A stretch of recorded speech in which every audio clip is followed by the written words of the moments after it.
One of the questions we get asked a lot is, out of all the places in Japan, why did we choose Hokkaido to live in? And the simple and short answer to that is basically we did want to be closer to family. So, as we have a cousin that lives in Sapporo, we thought it'd be a really good idea to relocate to Hokkaido because the climate was a little bit more accommodating to what we wanted, at least in reference to like summer, because summer here is not too hot. And the idea of having a cousin less than an hour away from us was something that was really awesome, especially after what we had just lived through with Hauskun getting destroyed by the landslide. Meanwhile, I think some of the added pressure to the decision was that we did only have 3 months in a temporary house, and while we were very appreciative for the opportunity, it didn't give us a whole lot of time to like gather and kind of like situate ourselves. But nonetheless, we buckled down and we eventually found a place in Hokkaido where we are living now. But the only criteria we had for the real estate agent was it couldn't be by a mountain and it couldn't be too close to the ocean because we didn't want to deal with landslides again and we didn't want to have to worry about a tsunami. And those are pretty funny aspects, I think, of search criteria. Most people want like an extra bathroom. We just want it to be safe. And so we're very fortunate that he was able to find something that was kind of perfect for us because we're not in a landslide zone and we're very much high enough into the valley area where it wouldn't be affected by any type of wave. But after living here for 3 years now, I've kind of realized that that isolation feeling that my brother and I had when we first moved to Japan has kind of, in a more mild version, been with us here in Hokkaido the entire time we've lived here. See, where we live in Otaru, it's a almost Inaka town because it is a smaller town compared to like Sapporo, but it's still quite a large population. And so a lot of the people here have very city mentality, which is like fend for yourself. Comparing that to like Saitama, where we came from, the Inaka, where everybody was very inclusive, and they were very concerned or like involved with one another. It was a really big, stark difference between the two locations, I think.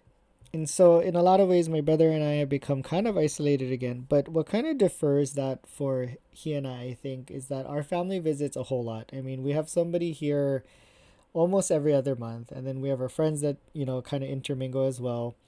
And of course, we have each other and our dogs. So, it's been very much more manageable as far as like the feeling of isolation goes. So, we really haven't had to deal with any of that since we've moved to Hokkaido. I do wish, part of me kind of does wish that our neighbors were a little bit more accommodating to one another. They all don't like each other, but they like us because we're from Hawaii and they think it's cute that we really don't know much about snow. So whereas they take care of us and show us the ropes and have very short conversations with us, they always talk bad about one another and it gets really uncomfortable. So my brother and I have chose to kind of sometimes just avoid them. But as the years have passed, I've realized relatively recently and rapidly, I think, that it's time for us to be closer to our core group of friends and more of our family because the majority of our family is in the Kanto and Honshu regions. So our goal right now is within the next 2 years, hopefully we can find a place to relocate there. And in some of our videos, like our shorts and stuff, we went over the fact that we had a few opportunities come up, and we really did. But so far, unfortunately, each one has been derailed some way or another. I should also mention, though, that Hokkaido has been very good to us in the aspect of just life in general. We've made a lot of good memories here, and some of them are a little sad because we did lose Sandy in Hokkaido, but a lot of them were really good, happy memories. So I have to thank this place for that. I also do believe that living here has given my brother and I an extra set of skills. So now we can deal with like extreme cold and extreme snow situations. So if there's ever like a freak accident or incident in Kanto or wherever we move to, we'll probably be prepared for it. I'm glad that our move here was also a learning and growing opportunity for us because if not, what was it for? But in the end, why we chose to move to Hokkaido was to be closer to family and for a more timid environment. We thought the summers were what we had to worry about, but it was really more the winters. So maybe it was a miscalculation on my part. So I'm hoping all goes to plan, and in the next 2 years or so, we find a place that's big enough for our puppies, meets the criteria that we have, which is out of a landslide zone and out of a tsunami zone.